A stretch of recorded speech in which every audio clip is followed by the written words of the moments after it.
சுடர் நேயர்களுக்கு வணக்கம். இந்தியர் மீது மீண்டும் தாக்குதல், 8 வயது சிறுவர்கள் அட்டூழியம்.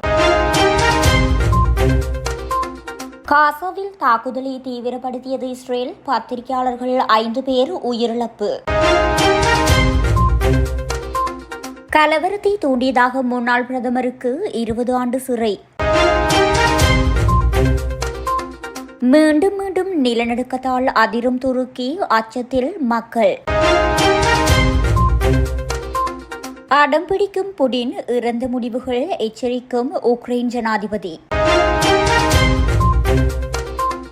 இரவு விருந்து கலைத்த ட்ரம்ப், நடிகையின் பேச்சால் பரபரப்பு. இதுவே எங்கள் திட்டம், வெளிப்படையாக அறிவித்தார் பெஞ்சமின் நெதன்யாகு. சிந்து நதியில் இந்தியா அணை கட்டினால் தகர்ப்போம், பாகிஸ்தான் ராணுவ தளபதி அடாவடி பேச்சு. இனி தொடர்வன விரிவான செய்திகள்.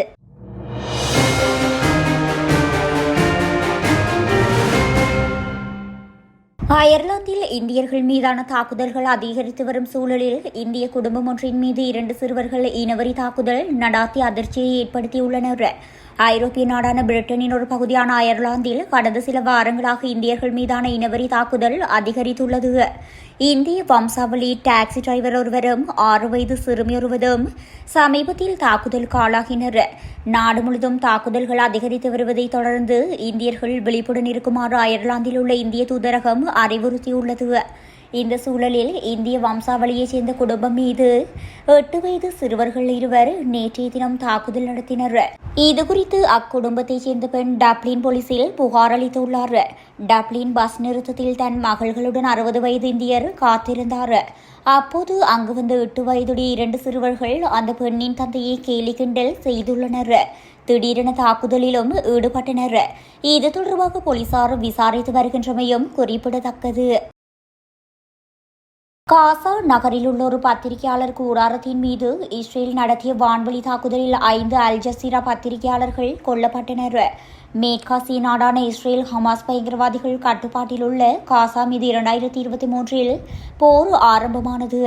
காசாவின் 80% பகுதி தற்போது இஸ்ரேல் ராணுவத்தின் கட்டுப்பாட்டில் காணப்படுகின்றது. மீதமுள்ள 20% பகுதிகளிலும் தாக்குதல்களை தீவிரப்படுத்தியுள்ளது. இஸ்ரேல் தாக்குதல்களில் 61,000க்கும் மேற்பட்ட பாலஸ்தீனியர்கள் கொல்லப்பட்டுள்ளதாக காசா சுகாதார அதிகாரிகள் தெரிவிக்கின்றனர். அல் ஷரீப் ஒரு ஹமாஸ் செயற்பாட்டாளர் என்றும் அவர் ஒரு பத்திரிகையாளராக காட்டிக்கொண்டு ராக்கெட் தாக்குதல்களுக்கு பொறுப்பான பயங்கரவாத குழுவை வழிநடத்தியதாக இஸ்ரேல் ராணுவம் குற்றம் சாட்டியது. ஹமாஸ் பயங்கரவாத அமைப்பில் ஒரு பயங்கரவாத பிரிவின் தலைவராக அனஸ் அல் ஷரீப் பணியாற்றினார். மேலும் இஸ்ரேலிய பொதுமக்கள் மற்றும் இஸ்ரேல் பாதுகாப்பு படையினருக்கு எதிராக ராக்கெட் தாக்குதல்களை முன்னெடுப்பதற்கு அவர் பொறுப்பேற்றார் என்று இஸ்ரேலிய ராணுவம் தெரிவித்துள்ளது.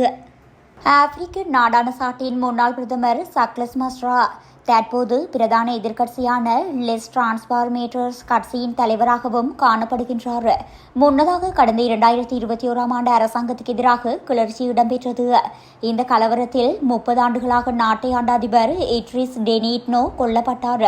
இதனால் அவரது மகன் மஹாமத் டெபி ஆட்சியை கைப்பற்றினார். பின்னர் இந்த ஆண்டு தொடக்கத்தில் அதிபர் பதவியை சட்டப்பூர்வமாக மாற்றினார். இதற்கு அங்குள்ள எதிர்க்கட்சிகள் கடும் எதிர்ப்பு தெரிவித்தன. குறிப்பாக எதிர்க்கட்சி தலைவரான மஸ்ரா அதிபர் மஹாமத் டெபியை கடுமையாக விமர்சித்தார். இதனையடுத்து லோகோன் ஆக்சிடென்டல் பகுதியில் கடந்த மே மாதம் விவசாயிகளுக்கும் கால்நடை மேய்ப்பவர்களுக்கும் இடையே மோதல் ஏற்பட்டது. இதற்கு மஸ்ராவே முக்கிய காரணம் என குற்றம் சாட்டப்பட்டது. எனவே கலவரத்தை தூண்டியதாக கூறி போலீசார் அவரை கைது செய்தனர். இது தொடர்பான வழக்கு தலைநகர் என்ஜாமினாவில் உள்ள குற்றவியல் கோர்ட்டில் நடைபெற்று வந்தது. இதில் அவர் மீதான குற்றச்சாட்டு உறுதியானதால் மஸ்ராவுக்கு 20 ஆண்டு சிறை தண்டனை மற்றும் சுமார் 15 கோடி அபராதம் விதித்து கோர்ட் தீர்ப்பளித்துள்ளது. முன்னாள் பிரதமருக்கு 20 ஆண்டு சிறை தண்டனை வழங்கிய சம்பவம் சாட் அரசியலில் பரபரப்பை ஏற்படுத்தியுள்ளது. துருக்கியில் மீண்டும் இன்றைய தினம் காலை 7:25 மணியளவில் 4.1 ரிக்டர் அளவிலான நிலநடுக்கம் உணரப்பட்டுள்ளதாக சர்வதேச ஊடகங்கள் தெரிவித்துள்ளன. தொடர் அதிர்வுகள் காரணமாக சேதமடைந்த கட்டடங்களுக்குள் நுழைய வேண்டாம் என்று அந்நாட்டு பொதுமக்களுக்கு அறிவுறுத்தப்பட்டுள்ளது. 6.1 ரிக்டர் அளவில் உணரப்பட்ட இந்த நிலநடுக்கம் நேற்றைய தினமிரவு ஏற்பட்டுள்ளது. செந்திர்கை நகரத்தை மையமாக கொண்ட இந்த நிலநடுக்கம் 16 மில்லியனுக்கும் அதிகமான மக்கள் வசிக்கும் இஸ்தான்புல்லின் வடக்கே சுமார் 200 கிலோமீட்டர் தொலைவில் ஏற்பட்டுள்ளது. இடிபாடுகளில் எவரேனும் சிக்கியிருந்தால் அவர்களை மீட்பதற்கான நடவடிக்கைகளில் மீட்புக் குழுவினர் ஈடுபட்டுள்ளனர். இந்த நிலநடுக்கத்தை தொடர்ந்து 4.6 ரிக்டர் அளவிலான நிலநடுக்கம் உட்பட பல பின்னதிர்வுகள் ஏற்பட்டுள்ளதால் சேதமடைந்த கட்டடங்களுக்குள் நுழைய வேண்டாம் என்று அந்நாட்டு பொதுமக்களுக்கு அறிவுறுத்தப்பட்டுள்ளது. ரஷ்யாவுடனான எந்தவொரு சமாதான பேச்சுவார்த்தைகளிலும் கியேவும் இடம்பெற வேண்டும் என்று ஐரோப்பிய நட்பு நாடுகள் வலியுறுத்தி வருகின்றன. ரஷ்ய ஜனாதிபதி விளாடிமிர் புடின் சந்திக்க உள்ளதாக அமெரிக்க ஜனாதிபதி டொனால்டு டிரம்ப் அதிகாரப்பூர்வமாக அறிவித்துள்ளார். இந்த சந்திப்பு எதிர்வரும் ஆகஸ்ட் 15ஆம் தேதி வெள்ளிக்கிழமை அலஸ்காவில் நடைபெறும் என எதிர்பார்க்கப்படுகின்றது. இந்த அறிவிப்பை டிரம்ப் தனது சமூக ஊடகங்களிலும் உறுதிப்படுத்தியிருந்தார்.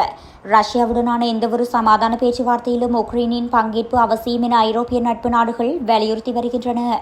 உக்ரைன் ஜனாதிபதியும் பங்கேற்கும் வகையில் சந்திப்பை நடாத்துவதற்கு டிரம்ப் தயாராகவே உள்ளதாக வெள்ளை மாளிகை அதிகாரியொருவர் தெரிவித்துள்ளார்.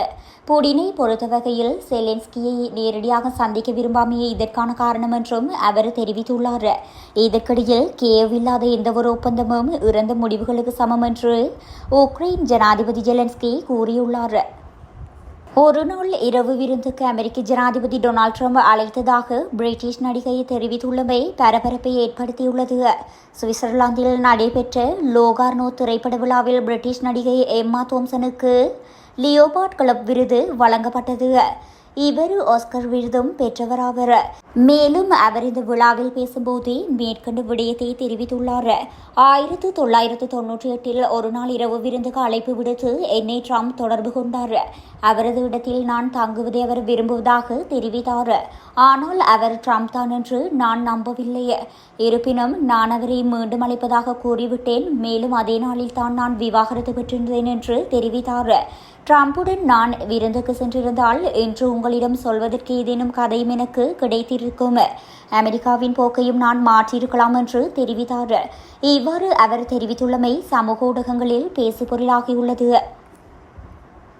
எங்கள் இலக்கு காசாவை ஆக்கிரமிப்பதல்ல, காசாவை விடுவிப்பதாகும் என்று இஸ்ரேல் பிரதமர் பெஞ்சமின் நெதன்யாகு திட்டவட்டமாக தெரிவித்துள்ளார்.